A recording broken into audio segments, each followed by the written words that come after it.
Alhamdulillah Rabbil Alamin. Wassalatu wassalamu ala asyrafil anbiya'i wal mursalin Sayyidina Muhammadin wa ala alihi wa sahbihi ajma'in.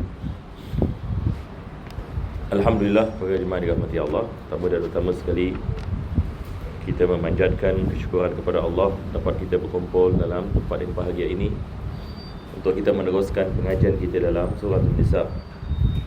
Kita berdoa mudah-mudahan Allah menjadikan pengajian ini sebab pengampunan bagi segala dosa, dan Allah mengabulkan segala hajat dan menyelamatkan kita daripada segala bala dan wabak, daripada segala musibah dan kesusahan dan azab di dunia dan akhirat. Mudah-mudahan Allah membukakan bagi kita semua pintu kefahaman dalam Al-Quran, dapat kita mengamalkannya dan menyampaikan, dan Allah menjadikan kita di antara hamba-hambanya yang bertakwa, yang sentiasa mengingatinya pada tiap-tiap masa dan keadaan. Amin ya Rabbal Alamin. Kita masih berada dalam bulan Syaban. Tidak lama lagi kita akan masuk kepada hari Nisfu Syaban. Dan hari Nisfu Syaban ini adalah hari yang penting sekali, sebab dia adalah hari yang mana Allah mengabulkan doa, dan Allah Subhanahu Wa Taala menerima amalan-amalan, sebab amalan-amalan yang dibentangkan bagi Allah Subhanahu Wa Taala. Jadi insya-Allah kita di Masjid Khalid seperti biasa kita mengadakan majlis Nisfu Syaban tahun-tahunan, yang mana kita akan membaca Yasin dan doa. Insya-Allah taala ia akan berlaku pada hari Khamis ini. Mudah-mudahan yang ini segala-galanya jalan dengan baik insya-Allah. Amin ya Rabbal Alamin. Tahlil ada ya. Biasa kita akan buat tahlil, tapi tahlil kita buat sebelum maghrib. Kita buat sebelum maghrib. Sekarang kita kembali kepada ayat 92 daripada surah An-Nisa. Dan ayat-ayat sebelum ini kita lihat Allah Subhanahu Wa Taala membicarakan tentang peperangan, dan begitu juga perkara-perkara yang bersangkut paut dengan golongan munafik. Maka ayat yang seterusnya Allah Subhanahu Wa Taala membicarakan tentang hukum ahkam yang disangkut paut dengan pembunuhan. Jadi apabila kita ada peperangan, kita ada pembunuhan. Jadi apakah hukum ahkam dalam Islam yang bersangkut paut dengan pembunuhan? Pertama sekali, pembunuhan dalam Islam dia adalah daripada kabair. Kabair ini maksudnya dosa yang besar. Membunuh satu jiwa tanpa sebab, dia adalah daripada dosa yang besar. Dan Islam ini mengharamkan pembunuhan, sama ada seorang Muslim kepada Muslim ataupun Muslim kepada yang bukan Islam. Diharamkan seorang Muslim yang ini melakukan pembunuhan. Dan dalam Islam juga pembunuhan juga diharamkan ke atas binatang-binatang tanpa sebab. Binatang-binatang juga dalam Islam diharamkan kita membunuhnya.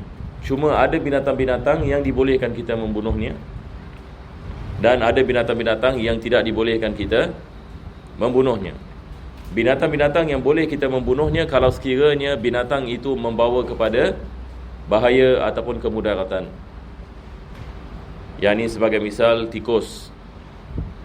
Ini boleh yang kita membunuhnya. Begitu juga dengan cicak. Begitu juga dengan yang dilipas. Tapi di sini insya-Allah tak ada tikus ya. Kalau yang lama apa dia? Ya, pernah kita ada kelas. Jadi saya tengah tengok depan gini. Sekali saya tengok macam benda ada selagunya. Sekali saya pun pusing. Sekali saya tengok tikus itu sedang nak memanjat. Saya dalam hati saya, tolonglah, janganlah terkeluar. Sebab saya pun yalah takut, tak berani juga. Maksudnya saya nak tolak dia pun saya fikir 2 kali. Ini macam saya pun geli juga. Sekali dia dapat naik lah, dalam hati saya habis tu betul. Besar. Tak, kalau dia tikus kecil okey jugalah kan. Ini tikus besar, habis semua satu kelas. Okey. Hujan lah. Sebab hujan bila air naik, dia dah kena trap. Jadi dia tak boleh pergi mana-mana. Tapi itu masih lama. InsyaAllah bila kata masuk masih baru, InsyaAllah tak ada ya. Jangan bimbang dah was-was. Tak, hamster hukum dia bukan tikus. Dia beza dengan tikus. Dia macam mondok. Hamster ni Tak, kalau mondok tu macam tikus, mondok tu baru yang boleh dibunuh lah. kalau mondok boleh dibunuh. Hamster tak boleh. Ya. Jadi binatang seperti cicak, lipas, semut kerengga dan sebagainya, ini daripada binatang yang kita boleh membunuhnya. Tetapi ada binatang yang kita tidak boleh membunuh. Binatang-binatang seperti kucing misalnya, anjing kalau dengan syarat kalau dia tak gigit misalnya. Kalau dia tidak gigit, dia tak kacau orang sebagai misal, maka juga tidak dibolehkan kita membunuhnya tanpa sebab maksudnya. Begitu juga dengan binatang-binatang yang lain. Melainkan kalau dengan niat kita memburu misalnya. Kalau niat memburu tidak ada masalah. Islam juga mengharamkan seseorang itu memotong pokok tanpa sebab. Memotong pokok, membakar misalnya sawah dan sebagainya. Jadi kita ada hukum hakam ini di dalam agama Islam. Jadi agama Islam ini dia adalah agama yang menyeluruh. Segala-galanya Nabi SAW telah menerangkan kepada kita apa yang kita boleh melakukan dan apa yang kita tidak boleh melakukan. Maka di dalam ayat ini Allah Subhanahu Wa Taala membicarakan tentang pertama sekali pembunuhan bagi seorang mukmin. Maka diharamkan orang Islam membunuh orang Islam tanpa sebab. Ini adalah seperti mana kita mengatakan daripada kabair. Tapi kalau sekiranya ia berlaku, maka diwajibkan beberapa perkara.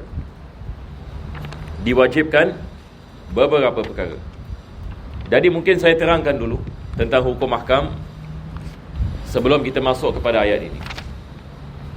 Pembunuhan ni dia berbeza-beza. Ada orang misalan dia bunuh dengan sengaja. Dia memang sengaja nak membunuh. Yang kedua, ada orang dia tak sengaja. Ada tak orang tak sengaja terbunuh? Yang ni misalan dia nak memburu. Dia nak memburu misalan kambing misalan dekat dalam hutan. Sekali tertembak manusia. Tapi dia tidak niat. Dia tidak niat yang ni melakukan pembunuhan kepada manusia, tetapi terkena. Ini yang kedua. Yang ketiga, dia tidak ada niat membunuh, tetapi dia melakukan sesuatu yang menyebabkan pembunuhan. Yang ni misalan dia campak batu misalan, terkena kepada orang itu dan orang itu meninggal dunia. Kebiasaannya perbuatan ini tidak menyebabkan kematian. Kebiasaannya perbuatan ini tidak menyebabkan kematian. Tetapi kalau sekiranya seseorang itu meninggal dunia, maka ini adalah jenis yang ketiga, iaitu dia tidak niat membunuh, tetapi pembunuhan itu berlaku. Dari ketiga-tiga situasi ini ada hukum yang berbeza.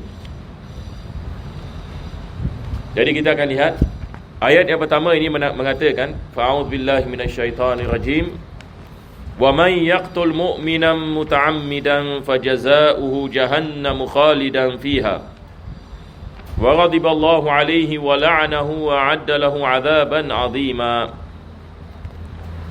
Yani barang siapa yang membunuh seorang yang beriman dengan sengaja, muta'ammidan. Ini jenis yang pertama ya. Dia membunuh dengan sengaja. Fajazauhu jahannam. Yani dia akan dimasukkan ke dalam api neraka Jahannam. Khalidan fiha. Yang mana dia akan berada di dalamnya selama-lamanya. Wa ghadiballahu alaihi wa la'anahu. Yani kemukaan Allah Subhanahu wa taala ke atasnya dan laknat Allah ke atasnya. Ini semua adalah ancaman ya bagi orang yang melakukan pembunuhan yang pertama ini, jenis yang pertama, iaitu dia melakukan pembunuhan dengan sengaja. Maka kalau dia tidak bertaubat kepada Allah dan dia meninggal dunia, maka ini adalah ancaman daripada Allah Subhanahu wa taala, dilaknati oleh Allah Subhanahu wa taala dan juga kemukaan Allah Subhanahu wa taala ke atasnya, wa'adda lahu 'adzaban 'azima. Dan Allah yang ini memberikan yang ini kepadanya azab ini yang besar. Na'udzubillah min zalik.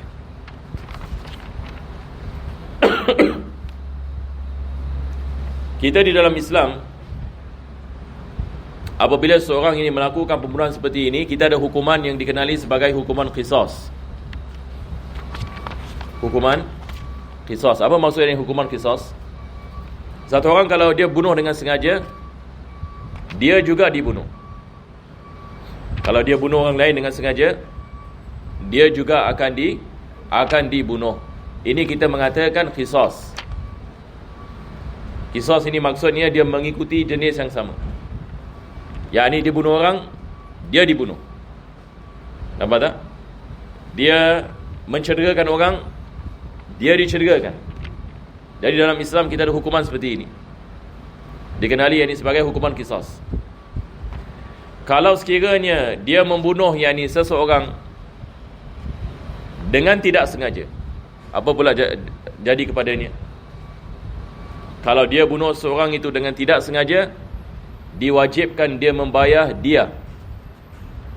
Diwajibkan dia membayar dia. Kita ada lagi satu istilah namanya dia. Dia ini maksudnya dia adalah pembayaran bagi sesuatu jinayah. Berapakah dia nak kena bayar? Ada siapa-siapa di sini tahu? Diwajibkan dia bayar dia. Dan diahnya adalah 100 ekor unta. 100 yang ni ekor 100 yang ni ekor unta. Diwajibkan dia membayarnya. Jadi 100 ekor unta berapa hari ni? Kalau kita nak beli satu unta berapa? Ya? Ada siapa pernah beli unta di sini? Ataupun sembelih unta? Kita di sini tak pernah ya, macam hari raya korban, orang ada sembelih kambing, ada sembelih lembu, ada hamba Allah sembelih unta. Tidak berlaku ya di Singapura, di Malaysia. Ya. Nak sembelih unta ni bukan senang ya. Sebab unta ni dia bukan macam kambing. Kambing kita boleh tangkap dia dan kita boleh sembelih. Tapi unta, subhanallah, kalau kita lihat video orang sembelih unta ya, dia nak kena pakai tali, nak kena ikat unta itu dulu. Jadi setelah unta itu diikat, lepas itu nak kena ada orang di bahagian depan unta, di bahagian belakang unta. Tapi dah habis masalah pula unta dia punya tengkuk tinggi kan. Jadi mereka sembelih unta dalam keadaan berdiri. Cuba bayangkan. Kalau nak lihat boleh dekat saya rasa kat YouTube ada orang ini. Jadi dia berdiri dan dia sembelih begitu saja. Lepas ini dia dah sembelih, darah unta akan gini kan. Jadi saya lihat, Masya Allah, ini kalau kat Singapura macam mana ni. Ada satu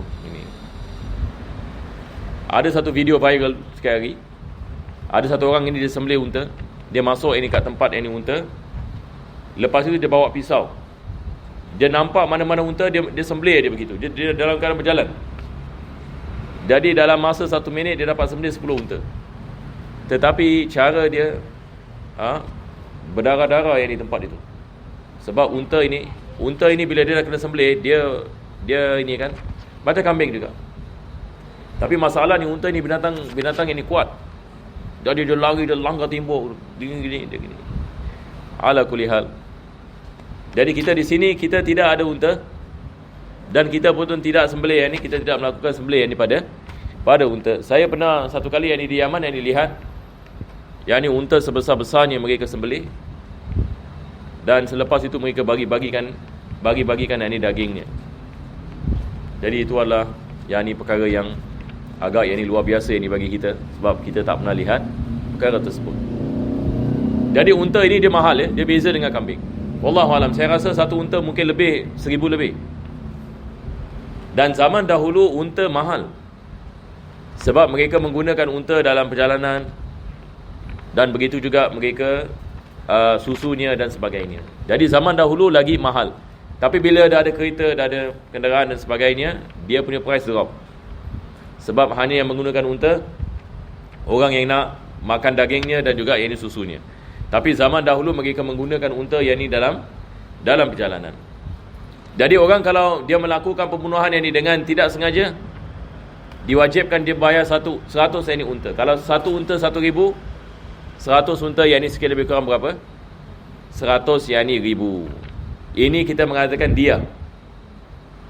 Pembayaran yang ini yang diwajibkan ke atasnya. Begitu juga kalau dia membunuh seseorang itu, dia tidak ada niat pembunuhan tapi orang itu mati, juga yang ini diwajibkan ke atas, dia bayar 100 unta. Jadi ini adalah dipelajari dalam ilmu fikih. Apa dia? Kalau tidak mampu, ini ahli keluarga, dia nak kena bayar. Sekarang ini misalan, satu orang ini dia melakukan pembunuhan. Dia bukan saja bagi orang yang melakukan pembunuhan, tetapi di atas keluarga dia. Keluarganya yang lelaki. Keluarganya yang lelaki. Misalan dia ada pakcik-pakcik, dia ada abang, dia ada datuk, bapak dia. Jadi mereka nak kena mengeluarkan duit itu. Mereka nak kena keluarkan duit itu. Jadi dia punya fine ni ke atas keluarga. Kita di Singapura ada tak fine yang ni atas keluarga? Yang ni keluarga nak kena bayar. Dalam Islam yang ni diwajibkan. Kalau dia mengatakan saya tidak mampu dan sebagainya, maka diwajibkan ahli keluarganya membayar perkara tersebut. Dari ayat ini, ayat ini yang ringkas membicarakan tentang azab Allah Subhanahu Wa Taala ke atas mereka yang melakukan pembunuhan dengan sengaja. Selepas itu Allah Subhanahu Wa Taala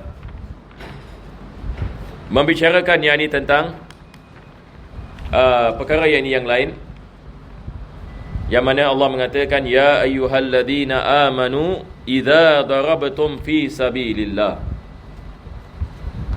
Wahai mereka-mereka yang beriman, apabila kamu keluar fi sabilillah. Yang ini perkataan darabtum ini maksudnya adalah safar. Apa maksud safar? Safar ini maksudnya berpergian. Yang ini Allah Subhanahu Wa Taala mengatakan, wahai mereka-mereka yang beriman, apabila kamu yang ini berpergian, yang ini untuk berjihad fi sabilillah,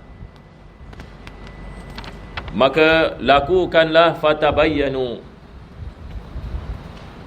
Yang ini apabila kamu berperang, hendaklah kamu mengetahui dan meletakkan usaha untuk mengetahui siapa yang Islam dan siapa yang bukan Islam. Sebab ditakuti nanti kamu salah bunuh orang pula. Yang ini kalau kamu dalam fisabilillah dan kamu yang ini menentang musuh, maka kamu harus yang ini mengetahui siapa yang musuh, siapa yang bukan musuh. Maka Allah yang ini mengatakan fatabayyanu, maka hendaklah kamu mengenal yang ini pasti. Wala taqulu liman alqa ilaikumus salama lasta mu'mina, dan janganlah kamu mengatakan kepada mereka-mereka yang memberikan salam ini kepadamu, yang kamu ini bukan yang beriman.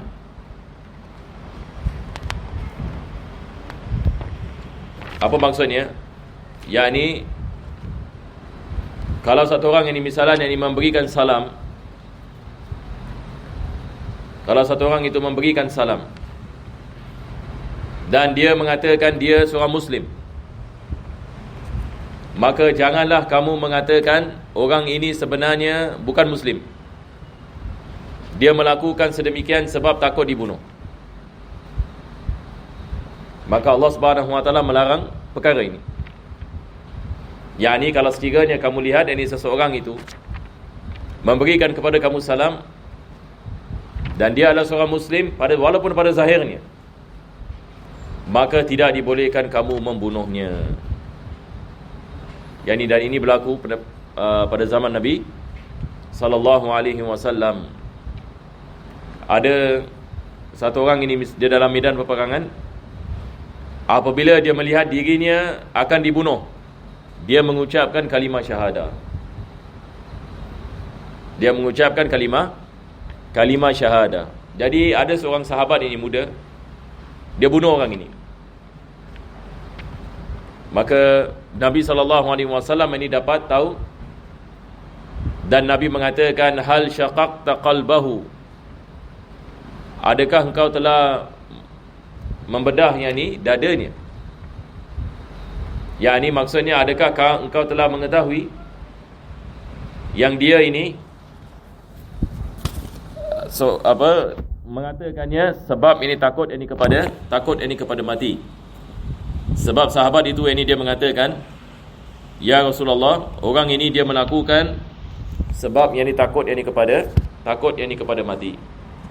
Maka Nabi SAW memarahinya dan melarang yang ini orang Islam untuk melakukan perkara sedemikian. Maka di sini Allah mengatakan fatabayyanu, hendaklah yang ini kamu melakukan tabayyun, yakni lihat yang ini kepada keadaan yang ini dengan baik, supaya jangan yang ini melakukan pembunuhan atas syak dan wasangka. Boleh faham insya-Allah ya?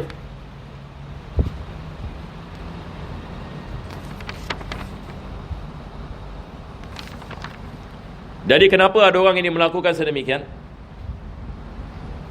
Sebab Allah SWT mengatakan, wala taqulu liman alqa ilaikumus salama lasta mu'mina tabtaruna 'aradal hayatid dunya. Kenapa mereka melakukan sedemikian? Sebab ada kemungkinan mereka memahukan harta dunia. Mereka memahukan yakni harta yakni dunia. Apa maksudnya? Yakni bila berlaku peperangan akan ada apa? Kalau orang Islam menang peperangan itu akan ada harta peperangan. Betul ke tidak? Jadi harta peperangan ini biasanya dia akan dibagikan kepada orang yang menyertai peperangan. Jadi kalau orang yang bukan Islam tidak mendapat bahagian mereka daripada harta tersebut. Jadi setelah yang ini habis ini peperangan, apabila harta peperangan itu dikumpulkan, maka diwajibkan bagi mereka untuk membagikan harta kepada semua orang yang menyertainya. Jadi biasanya dalam keadaan seperti ini, orang akan datang dan memberikan nama mereka. Maka di sini Allah Subhanahu Wa Taala melarang orang Islam untuk mengeluarkan mereka-mereka yang berhak untuk mendapatkan harta tersebut dengan alasan mereka bukan orang Islam. Maka ini tidak dibolehkan selagi mana kita melihat orang ini adalah pada zahirnya seorang Muslim. Maka diwajibkan dibagikan harta tersebut kepada mereka. Boleh insya-Allah. Jadi Allah Subhanahu Wa Taala mengatakan, hendaklah yang ini kamu melakukan tabayyun, dan supaya kamu yang ini tidak melakukan sesuatu disebabkan keduniaan, dan kamu mengeluarkan orang ini daripada mendapatkan harta tersebut. Wala taqulu liman alqa ilaikumus salama lasta mu'minan tabtaruna 'aradal hayatid dunya fa 'indallahi maghanimu katsirah. Yani Allah mengatakan sesungguhnya di sisi Allah Subhanahu Wa Taala ada maghanim katsirah.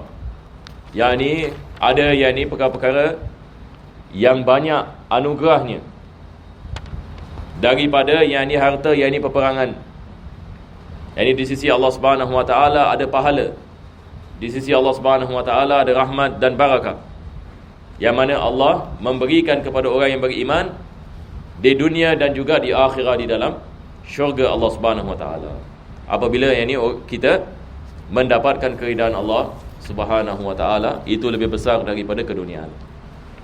Keridaan Allah Subhanahu Wa Taala lebih besar daripada harta peperangan, daripada harta-harta yang lain. Sekarang insya-Allah ini kita masuk kepada ayat yang bahagian yang seterusnya. Ayat Allah mengatakan, kadzalika kuntum min qablu famanallahu alaikum fatabayyanu. Yani Allah Subhanahu Taala mengatakan, ini adalah keadaan kamu pada zaman dahulu. yakni orang kafir yang musyrikin, biasanya mereka melakukan perbuatan sedemikian, yakni disebabkan mereka nak mendapatkan harta peperangan yang lebih, mereka melakukan kezaliman. Bagaimana mereka melakukan kezaliman? Mereka mengeluarkan orang yang berhak mendapatkan harta peperangan, dia keluarkan supaya orang tersebut tidak mendapatkan. Tetapi Allah mengatakan, hendaklah kamu ada keadilan memberikan kepada mereka-mereka yang berhak bagi harta tersebut. Dan ini adalah hidayah Allah kepada kamu. Sebab tanpa iman, tanpa hidayah, mungkin kamu akan melakukan perkara-perkara tersebut. Tetapi bersyukur kepada Allah Subhanahu Wa Taala yang Allah telah memberikan hidayah Islam ini kepada kamu. Maka Allah Subhanahu Wa Taala mengatakan, kadzalika kuntum min qabl, yakni dahulu kamu kufar, kamu yakni tidak ada hidayah, kamu melakukan perkara-perkara yakni kezaliman dan sebagainya. Maka Allah telah memberikan kamu hidayah kepada Islam. Famannallahu alaikum, dengan memberikan kepadanya nikmat-nikmatnya. Fatabayyanu, maka hendaklah kamu melakukan tabayyun. yakni tabayyun, yakni maksudnya dalam bahasa kita apa? Yakni mengenal pasti, ataupun yakni meletakkan usaha untuk mengetahui perkara yang hak daripada perkara yakni yang batil.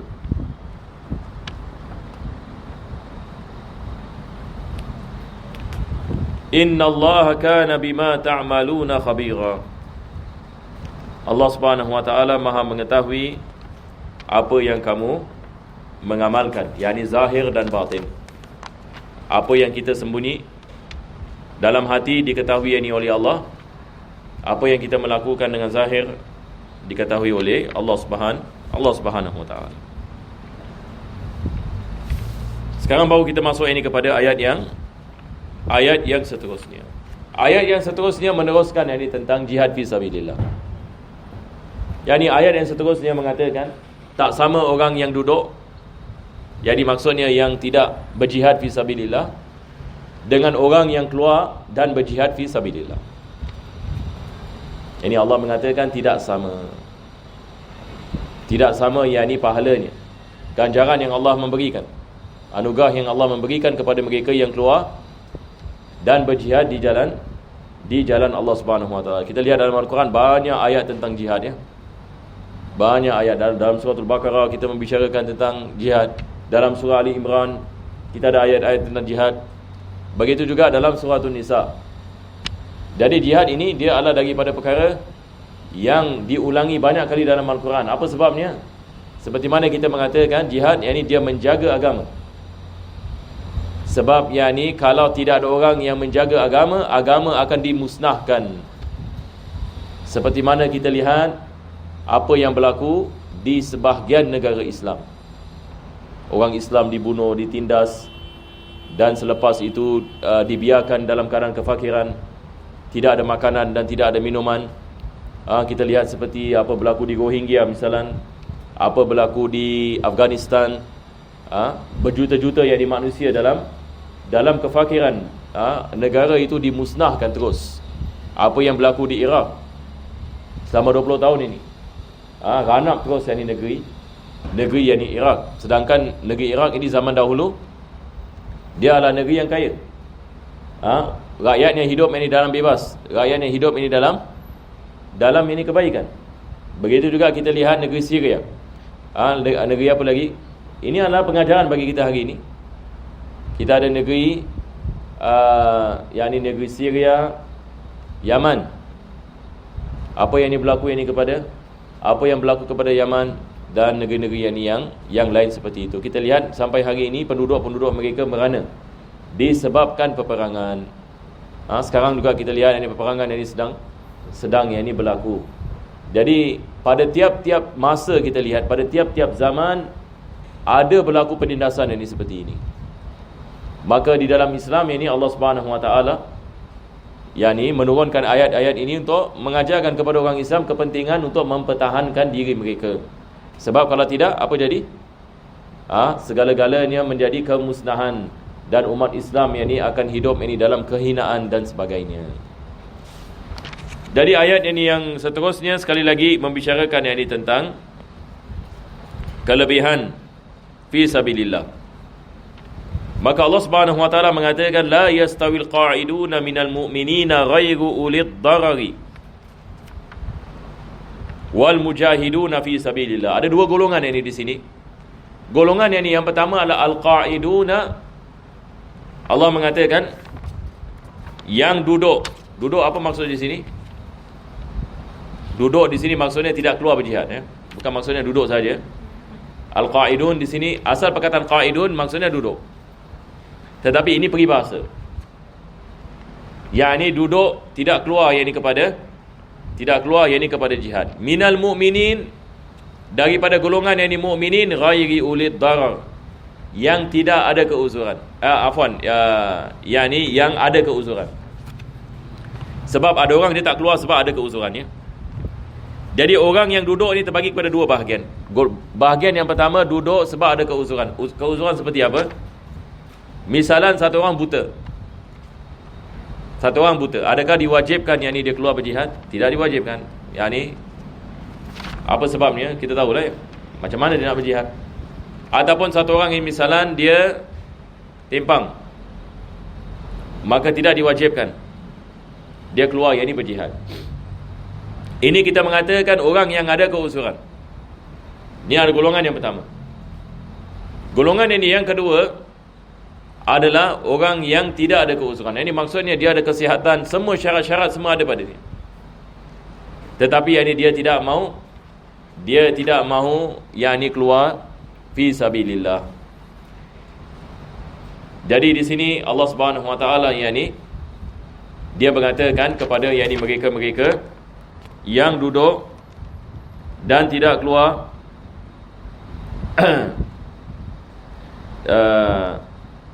yang tidak keluar yakni fi sabilillah, dan mereka adalah golongan yang ada keuzuran,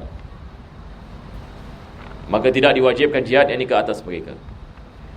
Golongan yang seterusnya adalah yang keluar fi sabilillah. Maka di sini Allah mengatakan la yastawil qa'iduna minal mu'minina ghairu ulid darari wal mujahiduna fi sabilillahi bi amwalihim wa anfusihim. Tidak sama yang ni orang yang duduk dengan orang yang keluar, walaupun mereka ada keuzuran. Apa sebabnya? Sebab Allah memberikan ganjaran yang besar kepada mereka-mereka yang mengkorbankan harta, diri dan masa di jalan Allah Subhanahu wa taala. Jadi Allah Subhanahu wa taala mengatakan yakni orang ini yang keluar ini mendapatkan yakni ganjaran yakni yang besar yang tidak boleh disamakan sama sekali dengan mereka-mereka yang tidak keluar yakni fi sabilillah. Selepas itu Allah mengatakan faddalallahu al-mujahidina bi amwalihim wa anfusihim 'alal qa'idina darajah. Allah memberikan kelebihan kepada mereka yang keluar fi sabilillah lebih daripada orang yang duduk. Siapa yang duduk? Duduk yang ada keuzuran. Allah memberikan yang ini kepada mereka kelebihan dalam darajah. Sebab mereka tidak sama. Walaupun yang tidak ada keuzuran. Boleh faham insya-Allah ya? Masya-Allah. Kita teruskan lagi ya. Semua ayat tentang jihad dah hari ni. Alhamdulillah. Biasa kalau ayat-ayat dari tentang apa? Kalau jemaah muslimah ayat-ayat ini tentang apa? Tentang Maryam alaihissalam, ayat-ayat ini tentang ini, dia mungkin apa kita mengatakan lebih mengambil perhatian lah maksudnya. Tapi ayat-ayat tadi bolehlah ya. Ya, mudah-mudahan Allah SWT berikan kepada kita barakah insya-Allah. Selepas itu Allah mengatakan wa kullan wa'adallahu al-husna. Yakni kedua-duanya Allah berjanji memberikan kebaikan kepada mereka. Boleh faham insya-Allah? Yakni siapa kedua-duanya? Yakni pertama sekali golongan yang duduk yang ada keuzuran. Yang kedua yang keluar fi sabilillah. Yakni maksudnya Allah mengatakan yang kedua lebih baik yang pertama, tapi yang pertama juga Allah berikan kelebihan. Yang tak keluar pun diberikan kelebihan. Apa sebabnya? Sebab mereka ada keuzuran. Jadi kalau mereka ada niat untuk keluar, Allah berikan pahala. Ada sahabat-sahabat yang di Madinah, mereka tidak dapat keluar, tapi mereka sedih. Tapi Ustaz, kalau orang ni nak keluar juga, tapi kalau ada ibu yang sakit untuk jaga, Ya, betul. Kalau sekiranya dia ada ibu yang sakit misalnya, yang memerlukannya, tidak dibolehkan. Jadi dia balik kepada keadaan. Bagaimana keadaan seseorang? pun tak boleh. Tidak boleh. Kalau sekiranya ibunya memerlukannya misalnya, berbeza kalau sekiranya ibunya tidak memerlukannya. Nampak tak? Jadi ada perbezaan. Di sini kita mengatakan yang tidak ada keuzuran.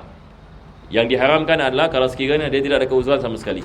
Tapi kalau dia ada keuzuran, tidak diharamkan ke atasnya. Kalau dia ada niat, Allah tetap akan memberikan pahala. Ini yang Allah mengatakan, wa kullan wa'adallahu al-husna. Kesemuanya ini Allah memberikan kelebihan kepada mereka. Wa faddalallahu al-mujahidina 'ala al-qa'idina ajran 'azima. Sekali lagi Allah mengatakan kelebihan yang ini Allah memberikan kepada mujahidin ke atas mereka yang qa'idin ajran 'azima, iaitu pahala yang yang besar. Ini menekankan yang ini akan makna bahawasanya mereka yang keluar fi sabilillah, yang mengkorbankan harta dan diri mereka, ada yang ini kelebihan yang sangat besar yang diberikan oleh Allah Subhanahu wa taala. Kita habiskan lagi satu ayatnya ataupun lagi beberapa ayat. Selepas itu Allah Subhanahu wa taala mengatakan, darajatin minhu wa maghfiratan wa rahmah. Yani Allah menerangkan yang ini tentang kelebihan ini. Maka Allah mengatakan dia adalah darajat. Darajat ini dia adalah pemberian-pemberian yang ini Allah Subhanahu wa taala. Yani maksudnya pemberian Allah ini tak sama. Ada orang misalnya dia melakukan satu amalan, Allah memberikan kepadanya darajat yang tinggi dan pahala yang besar. Ada orang yang dia melakukan satu amalan, dia tidak dapat pahala. Ada orang dia melakukan satu amalan, dia dapat pahala sedikit. Ada orang dia melakukan satu amalan, Allah Subhanahu wa taala memberikan pahala dengan pahala yang sangat besar. Apa sebabnya? Daripada dia ada banyak sebab. Daripada sebabnya adalah pengorbanan. Yani di sini Allah Subhanahu wa taala menaikkan darajat dan memberikan pahala-pahala yang besar disebabkan pengorbanan orang yang keluar fi sabilillah. Sebab nak keluar fi sabilillah ini sangat susah. Seseorang itu bila dia nak keluar, dia nak kena tinggalkan isterinya, dia nak kena tinggalkan anak-anaknya, dia nak kena tinggalkan pekerjaannya, dia nak kena tinggalkan segala-galanya. Selepas itu dia membawa ongkosnya, yakni wang untuk dia keluar. Dan selepas itu dia menggadai nyawanya, mungkin tak balik. Mungkin dia keluar, mungkin besar kemungkinan dia akan dibunuh. Jadi ini semua yakni memerlukan yakni pengorbanan yang sangat tinggi. Jadi apabila pengorbanan yang tinggi, Allah memberikan pahala. Alhamdulillah, Allah memberikan pahala yang tinggi. Jadi pahala yang ini dibalik yakni kepada usaha dan pengorbanan. Perkara yang kedua, dia kembali kepada keikhlasan. Ada orang yang ni ikhlas luar biasa, lebih daripada yang lain. Maka Allah Subhanahu wa taala dia menaikkan darajat dan memberikan pahala yang besar kepada seseorang yang ikhlas lebih daripada orang yang kurang ikhlasnya. Dan ada orang Allah sentiasa memberikan pahala kepadanya disebabkan keikhlasannya. Jadi itu sebab kita mengatakan pahala yang diberikan oleh Allah tak sama daripada satu orang kepada orang yang lain. Sama juga dengan solat. Ada orang solat zuhur misalnya, solatnya sama tapi pahala tak sama. Solatnya sama tapi pahala tidak sama. Ada orang solat dia khusyuk, ada orang solatnya tidak ada khusyuk. Maka kita tidak boleh menyamakan Ada orang yang dia melakukan solat, dia mengamalkan sunnah-sunnah dalam solat. Ada orang dia melakukan solat, dia tidak mengamalkan sunnah. Jadi misalnya dia tak baca doa iftitah, dia tidak baca surah misalnya. Habis bila dia melakukan takbir, dia hanya takbiratul ihram saja. Takbir-takbir yang lain dia tidak melakukan. Zikir dalam rukuk tidak ada, doa dalam sujud tidak ada, dan sebagainya. Berbeza dengan satu orang yang solat dan dia mengamalkan sunnah-sunnah ini, maka dia akan mendapatkan pahala daripada Allah Subhanahu Wa Taala. Itu sebab Islam ini mengajarkan kepada kita hatta dalam ibadah. Dalam ibadah perlu kita belajar tentang cara kita melakukan yang terbaik. Kita melakukan solat, kita nak belajar apakah sunnah-sunnah solat. Sunnah-sunnah solat kita ada berapa? Sunnah-sunnah solat yang ni kita ada 450 sunnah dalam solat. Jadi ini semua kita nak kena mempelajarinya. Sunnah-sunnah dalam qiyam, sunnah-sunnah dalam rukuk, supaya kita mendapatkan ini pahala yang besar daripada ibadat kita. Bila kita mendapatkan pahala yang besar, ibadat kita diterima oleh Allah Subhanahu Taala, kita akan dapat kesannya. Salat ini dia ada kesan. Betul ke tidak? Allah Subhanahu Wa Taala apabila menyifatkan salat, inna salata tanha 'anil fahsya'i wal munkar. Salat ini dia menjaga kita daripada melakukan fahsya dengan munkar. Jadi kita mendapatkan kesan daripada salat. Daripada sebab kesan, doa kita dikabulkan. Yani apabila kita melakukan salat dan kita berdoa, Allah yang ini akan mengkabulkan doa. Jadi di sini ibadat yang ini manusia berbeza dengan satu dengan yang ini yang lain. Dia kembali yang ini kepada keadaan orang yang melakukan ibadat tersebut. Darajatin minhu wa maghfiratan wa rahmah. Dan Allah mengatakan, Allah Subhanahu Wa Taala memberikan maghfirah, yakni keampunan dan juga rahmat daripada Allah Subhanahu Wa Taala.